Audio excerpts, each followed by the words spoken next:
Hello, my name is Tamara and you're welcome to Nutrition Corner this week. Now, before I start, I want to say a big happy International Women's Day to all women, moms, everyone. Today's our day, so absolutely proud to be one as well today. And I want to give a special shout out to Parenting Gist. Look, I admire you as well. I follow you too. And you inspire me as well. Thank you for the future. Now, I have two big questions to answer today. And I hope to do it justice. One is by Sub Nutrition. Now, she's a wonderful person. She really makes a lot of comments on our page, and I equally go through to also see her page, and it's just amazing. Watch out, because I'm good. She's going to be one of our next speakers as well. So her question is, please ma, what are the requirements needed to start a business in Nigeria?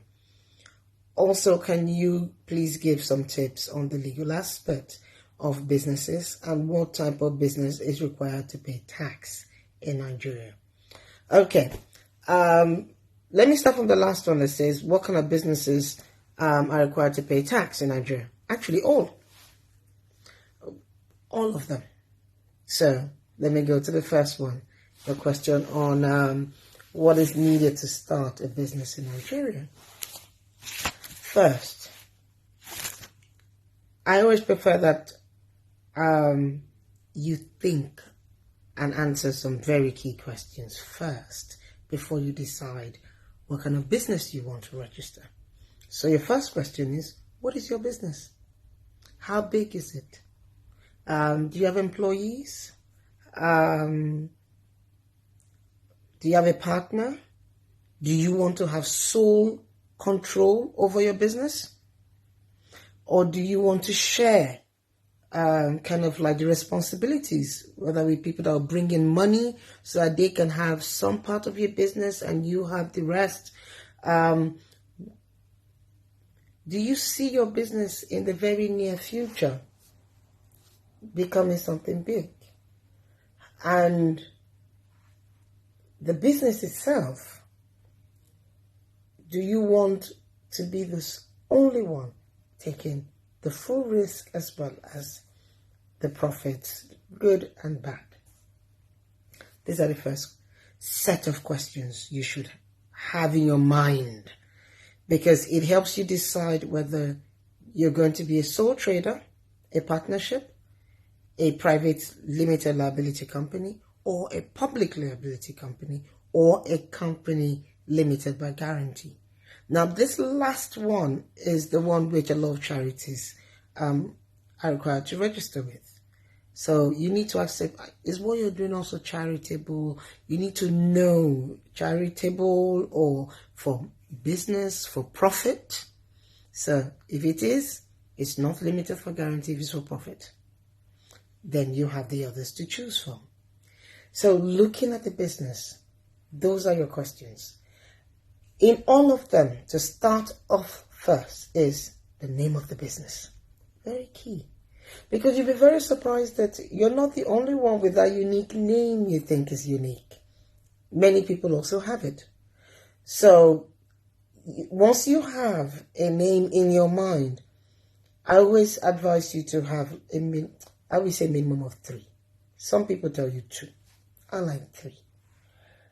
Just because you'll be very surprised that someone else has something similar or has that name. So, when you have this set of names, it needs for it to go to the CAC, which is a Corporate Affairs Commission, for it to be searched. Because they have to do a search to check if no one has that name and also if there's nothing similar to it. If, luckily, one of the names or even all the names, so you get to choose, is available, you have 60 days. 60 days in which you have to fill your form and complete your process. So, The way I'm going to do it, to be able to make it easy to understand, for you to understand, is I will give you each company, but especially the two companies. The public liability companies are for the very big companies, those that sell their shares in the stock exchange. So I won't go there. I'll just go with the sole trader, maybe even partnership, as well as the private limited liability company. Now, what's the difference between these three? That I think, so that I can go along with all of them together. A sole trader means you're the sole owner. All decisions lies with you. The risk lies with you. All the profit you enjoy. The loss are borne by you. All creditors, there's no limit to your liability. If for any reason your business cannot pay its debt, they will go to your personal fund. You will personally have to pay the debt of that business. So, and if you want to register your company as a sole trader, or they call it either sole proprietorship as well. Now, you just need to register it as a business name. Now, a business name can be done in a week. It's very fast and it's very easy and quite straight to the point. You also pay tax. You pay VAT. You pay the self-employment tax, yes, and which is based on the income of the business. So you do pay tax, however, quite different from the other companies. So, all decisions lies with you as a sole trader. All the funds for the business rest with you as well. You fund it, you do everything. There's no separation from the business. You are the business. Now, for a partnership, it's very similar. Unless, of course, there's another higher level, mostly used by law firms and other audit companies and such professional businesses. Those ones are called the limited liability companies, because it's quite different. Let me not go on that. Let me just go on the partnership. Now, on the partnership, very similar to sole trader. The only difference is you have both of you, or the number of partners together share it, and you share it equally, unless you have an agreement which states otherwise. So, the partnership means you all share as well in the profit, in the loss, in the capital, in the day-to-day running, everything about it. Very similar with a sole trader. The only difference is you're not alone. You're sharing it with somebody else. But all decisions are made by the partners.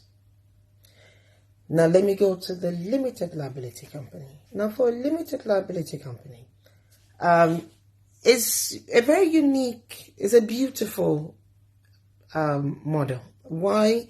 And it's very attractive for a lot of people. However, I tell you to first of all note that unlike a sole business, a sole trader business name, there are certain requirements and there's more regulation on limited liability companies than on sole business. For instance, you have to file your audited accounts every year. If you don't do that, there are fines to pay. You must have employees. You must have a minimum of 2 directors. You must have a minimum of 2 shareholders. So you see, there are quite rules on it. And unlike a sole business or a partnership, which when you die, when the sole owner or the partner die, or any of the partners die, that's the end. A business doesn't end. It continues. Because of one unique feature. It is a legal entity. On its own, it is what we call a person. Meaning it can sue, it can ask for